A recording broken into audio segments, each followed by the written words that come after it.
Everyone's talking about Diddy now because everyone's listening. But you see, when no one was listening, there was people who'd been talking. People in his inner circle who'd been talking almost as long as 50. And you know 50 kept the media busy on Diddy's case till the feds caught up. But while 50 avoided the parties completely, Diddy's own concierge was in those parties, attending to those guests through the years, and was close enough to start warning folks. I was in Miami at a party.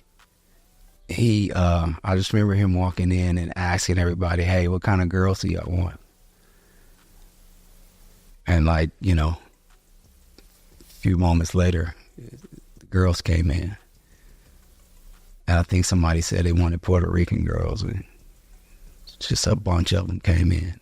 Now, it's a lot of folks that's been hiding their names, especially with how the government denied Diddy bail because he was trying to shut down victims. But word is, those in his inner circle, his concierge, saw how Diddy's freak-offs transformed from regular parties to a tool for blackmail and modern day slavery. Y'all know how Diddy's been the king of lavish parties for decades, from his famous white parties in the Hamptons to New Year's blowouts with every A-lister in Hollywood. But that was the front end of this whole enterprise, because at the back it was all freak-offs, and y'all have already heard a lot of it with the 1,000 baby oil situation. But hearing about it was one thing, being there in the Diddy quarters was a whole other ball game. But then it's like a waitress walking around giving people drinks, just passing people drinks, and people are just taking them.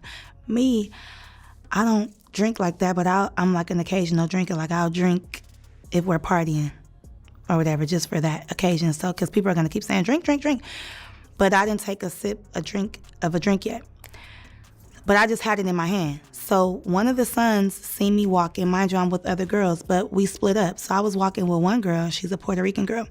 So P. Diddy's son was like, you. And I'm like, me or her? And then he was like, no, you. Come here. So I went to him, and he gave me some shoes. So these shoes was like some terry cloth, like robe shoes, white shoes. And I'm like, what am I supposed to do with these? He was like, go in the house with these. He was like, everybody who gets these shoes, you get to go in the house. But I'm thinking you could just go in the house if you want to, but everybody can't go in the house. They're literally selectively picking who they want. So the man was holding them at secluded locations, from Bel Air mansions to private islands off Miami. These freak-offs weren't about status, they were about escape. They became a place where Diddy's closest associates could indulge in whatever they wanted without any eyes on them, or at least that is what they thought. So no one knows when exactly Diddy started recording his guests while they did this freaky stuff, but it could have been as long as since the 90s. And it was even Rodney Lil Rod Jones that spilled the tea on this one. The former Diddy producer said that Diddy wasn't just throwing these freak-offs for fun. The man had hidden cameras set up all around his spots, allegedly using footage to keep folks under his thumb. He also said that the man had hidden cameras in every corner of his properties in LA and Star Island. We're talking celebrities, athletes, politicians, and even high-profile execs all caught on camera, supposedly engaged in some pretty wild and illegal behavior. And that Diddy recorded everything, every name, every guest. He weaponized the attendant. Last time we saw something this wild, it was Jeff Epstein, and we all know what happened with him. Jones claims the parties have big name sponsors from the music industry, giving folks access to sex,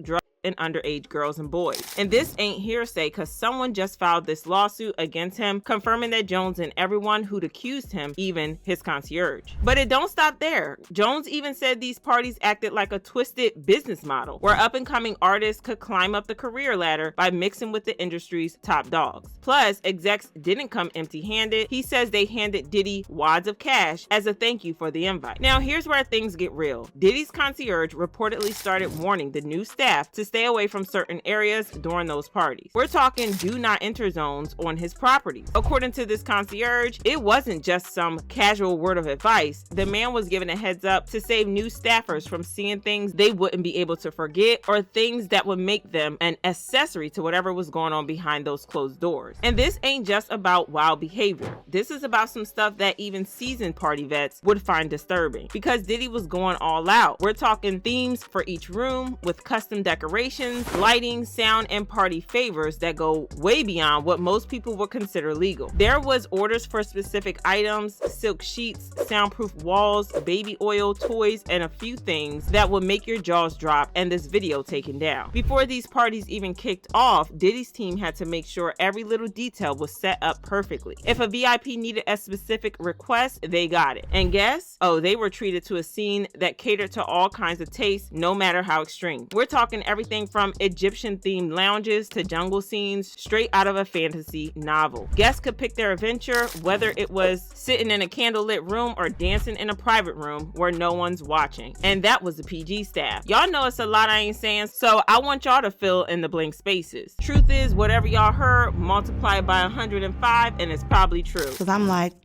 okay, let me just go in the house. So I tell my friend, like, wait right here, girl, let me just put on these shoes, see what this house is about. Walk up in there.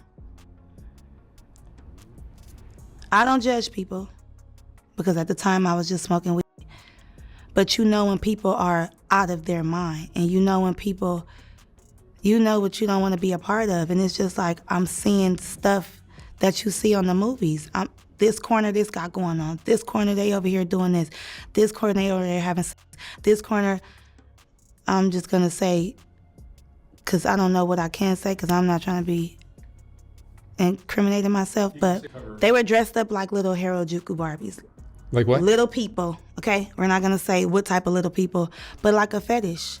And I'm looking like, what are they doing here? It gets darker than anything that lady described. There's the stuff with the kids that was in them parties, allegedly, and a whole state of other stuff. Why else do y'all think Diddy's legal team has been trying to get the judge to reveal the identity of the victims accusing Diddy? It's people who've worked under Diddy, seen stuff, and quit that ain't themselves to this day. I'm talking stuff that will make the judge lose their composure if and when this goes to trial. They're saying that might happen May of next year, but hey, we all know what happened to White Diddy with the island, and probably Diddy's lawyers know the real danger ain't the trial, it's getting the man to even survive long enough to get the trial. But what do y'all think? Is Diddy gonna spend the rest of his life behind bars, or are they gonna Jeff Epstein his A? And do y'all think we're ever gonna see that Diddy list, or are they gonna make us forget like they did with the Epstein list? Y'all, this is a messy situation, but y'all let me know how you feel about this, and then check out this next video.